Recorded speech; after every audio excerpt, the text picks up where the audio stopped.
If you listen obediently to the voice of God, your God, and heartily obey all his commandments that I command you today, God, your God, will place you on high, high above all the nations of the world.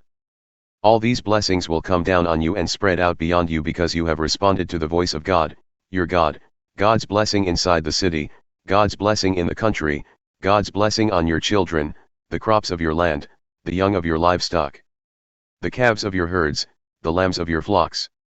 God's blessing on your basket and bread bowl, God's blessing in your coming in, God's blessing in your going out. God will defeat your enemies who attack you. They'll come at you on one road and run away on 7 roads. God will order a blessing on your barns and workplaces, he'll bless you in the land that God, your God, is giving you. God will form you as a people holy to him, just as he promised you, if you keep the commandments of God, your God, and live the way he has shown you. All the peoples on earth will see you living under the name of God and hold you in respectful awe. God will lavish you with good things, children from your womb, offspring from your animals, and crops from your land, the land that God promised your ancestors that he would give you. God will throw open the doors of his sky vaults and pour rain on your land on schedule and bless the work you take in hand. You will lend to many nations, but you yourself won't have to take out a loan. God will make you the head, not the tail, you'll always be the top dog, never the underdog, as you obediently listen to and diligently keep the commands of God, your God, that I am commanding you today. Don't swerve an inch to the right or left from the words that I command you today by going off following and worshipping other gods. Here's what will happen if you don't obediently listen to the voice of God, your God, and diligently keep all the commandments and guidelines that I'm commanding you today. All these curses will come down hard on you, God's curse in the city, God's curse in the country, God's curse on your basket and bread bowl, God's curse on your children, the crops of your land, the young of your livestock, the calves of your herds, the lambs of your flocks. God's curse in your coming in, God's curse in your going out. God will send the curse, the confusion, the contrariness down on everything you try to do until you've been destroyed and there's nothing left of you, all because of your evil pursuits that led you to abandon me. God will infect you with the disease, wiping you right off the land that you're going in to possess. God will set consumption and fever and rash and seizures and dehydration and blight and jaundice on you. They'll hunt you down until they kill you. The sky over your head will become an iron roof, the ground under your feet, a slab of concrete. From out of the skies God will rain ash and dust down on you until you suffocate.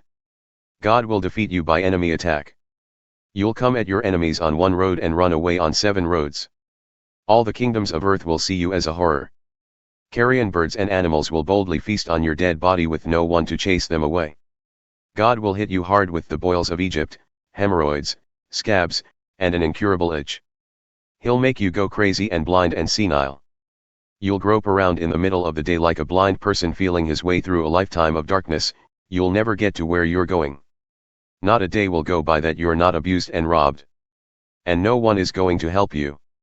You'll get engaged to a woman and another man will take her for his mistress, you'll build a house and never live in it, you'll plant a garden and never eat so much as a carrot, you'll watch your ox get butchered and not get a single steak from it, your donkey will be stolen from in front of you.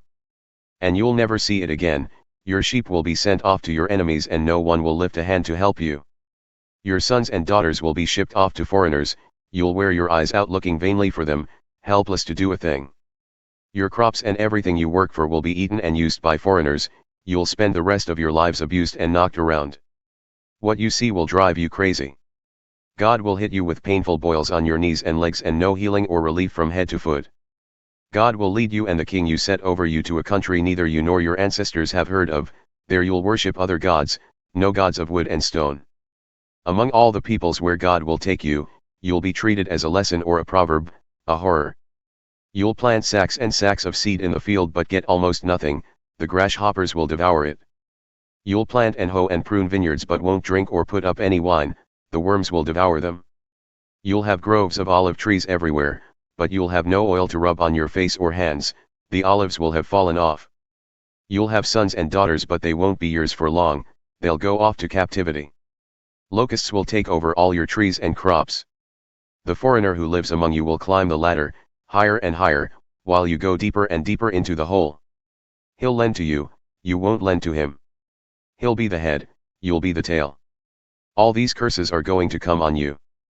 They're going to hunt you down and get you until there's nothing left of you because you didn't obediently listen to the voice of God, your God, and diligently keep his commandments and guidelines that I commanded you. The curses will serve as signposts, warnings to your children ever after. Because you didn't serve God, your God, out of the joy and goodness of your heart in the great abundance, you'll have to serve your enemies whom God will send against you. Life will be famine and drought, rags and wretchedness, then he'll put an iron yoke on your neck until he's destroyed you. Yes, God will raise up a faraway nation against you, swooping down on you like an eagle, a nation whose language you can't understand, a mean-faced people, cruel to grandmothers and babies alike. They'll ravage the young of your animals and the crops from your fields until you're destroyed. They'll leave nothing behind, no grain, no wine, no oil, no calves, no lambs, and finally, no you. They'll lay siege to you while you're huddled behind your town gates. They'll knock those high, proud walls flat, those walls behind which you felt so safe. They'll lay siege to your fortified cities all over the country, this country that God, your God, has given you. And you'll end up cannibalizing your own sons and daughters that God, your God, has given you. When the suffering from the siege gets extreme, you're going to eat your own babies. The most gentle and caring man among you will turn hard, his eye evil, against his own brother, his cherished wife, and even the rest of his children who are still alive, refusing to share with them a scrap of meat from the cannibal child stew he is eating. He's lost everything, even his humanity, in the suffering of the siege that your enemy mounts against your fortified towns. And the most gentle and caring woman among you, a woman who wouldn't step on a wildflower, will turn hard, her eye evil, against her cherished husband, against her son, against her daughter, against even the afterbirth of her newborn infants. She plans to eat them in secret, she does eat them. Because she has lost everything, even her humanity, in the suffering of the siege that your enemy mounts against your fortified towns. If you don't diligently keep all the words of this revelation written in this book, living in holy awe before this name glorious and terrible, God, your God, then God will pound you with catastrophes, you and your children, huge interminable catastrophes, hideous interminable illnesses. He'll bring back and stick you with every old Egyptian malady that once terrorized you. And yes, every disease and catastrophe imaginable, things not even written in the book of this revelation, God will bring on you until you're destroyed. Because you didn't listen obediently to the voice of God, your God, you'll be left with a few pitiful stragglers in place of the dazzling stars in the heavens multitude you had become. And this is how things will end up, just as God once enjoyed you, took pleasure in making life good for you, giving you many children, so God will enjoy getting rid of you, clearing you off the earth. He'll weed you out of the very soil that you are entering in to possess. He'll scatter you to the four winds, from one end of the earth to the other. You'll worship all kinds of other gods, gods neither you nor your parents ever heard of, wood and stone no gods. But you won't find a home there, you'll not be able to settle down.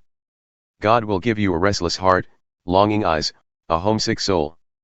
You will live in constant jeopardy, terrified of every shadow, never knowing what you'll meet around the next corner. In the morning you'll say, I wish it were evening. In the evening you'll say, I wish it were morning.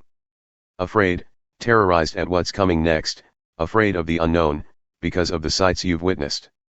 God will ship you back to Egypt by a road I promised you'd never see again. There you'll offer yourselves for sale, both men and women, as slaves to your enemies. And not a buyer to be found. These are the terms of the covenant that God commanded Moses to make with the people of Israel in the land of Moab, renewing the covenant he made with them at Horeb. Moses blesses Israel on the plains of Moab. Moses called all Israel together and said, You've seen with your own eyes everything that God did in Egypt to Pharaoh and his servants, and to the land itself, the massive trials to which you were eyewitnesses, the great signs and miracle wonders. But God didn't give you an understanding heart or perceptive eyes or attentive ears until right now, this very day. I took you through the wilderness for 40 years, and through all that time the clothes on your backs didn't wear out, the sandals on your feet didn't wear out, and you lived well without bread and wine and beer, proving to you that I am in fact God, your God. When you arrived here in this place, Sihon king of Heshbon and Og king of Bashan met us primed for war, but we beat them. We took their land and gave it as an inheritance to the Reubenites, the Gadites, and the half-tribe of Manasseh. Diligently keep the words of this covenant. Do what they say so that you will live well and wisely in every detail. You are all standing here today in the presence of God, your God, the heads of your tribes, your leaders, your officials, all Israel, your babies, your wives, the resident foreigners in your camps who fetch your firewood and water, ready to cross over into the solemnly sworn covenant that God, your God, is making with you today, the covenant that this day confirms that you are his people and he is God, your God, just as he promised you and your ancestors Abraham, Isaac, and Jacob. I'm not making this covenant and its oath with you alone. I am making it with you who are standing here today in the presence of God, our God, yes, but also with those who are not here today. You know the conditions in which we lived in Egypt and how we crisscrossed through nations in our travels. You got an eyeful of their obscenities, their wood and stone, silver and gold junk gods. Don't let down your guard lest even now, today, someone, man or woman, clan or tribe, gets sidetracked from God, our God, and gets involved with the no-gods of the nations, lest some poisonous weed sprout and spread among you, a person who hears the words of the covenant oath but exempts himself, thinking, I'll live just the way I please, thank you, and ends up ruining life for everybody. God won't let him off the hook. God's anger and jealousy will erupt like a volcano against that person. The curses written in this book will bury him. God will delete his name from the records. God will separate him out from all the tribes of Israel for special punishment, according to all the curses of the covenant written in this book of Revelation. The next generation, your children who come after you and the foreigner who comes from a far country, will be appalled when they see the widespread devastation, how God made the whole land sick. They'll see a fire-blackened wasteland of brimstone and salt flats, nothing planted, nothing growing, not so much as a blade of grass anywhere, like the overthrow of Sodom and Gomorrah, Admah and Zeboim, which God overthrew in fiery rage. All the nations will ask, why did God do this to this country? What on earth could have made him this angry? Your children will answer, because they abandoned the covenant of the God of their ancestors that he made with them after he got them out of Egypt. They went off and worshipped other gods, submitted to gods they'd never heard of before, gods they had no business dealing with. So God's anger erupted against that land and all the curses written in this book came down on it. God, furiously angry, pulled them, roots and all, out of their land and dumped them in another country, as you can see. God, our God, will take care of the hidden things but the revealed things are our business. It's up to us and our children to attend to all the terms in this revelation.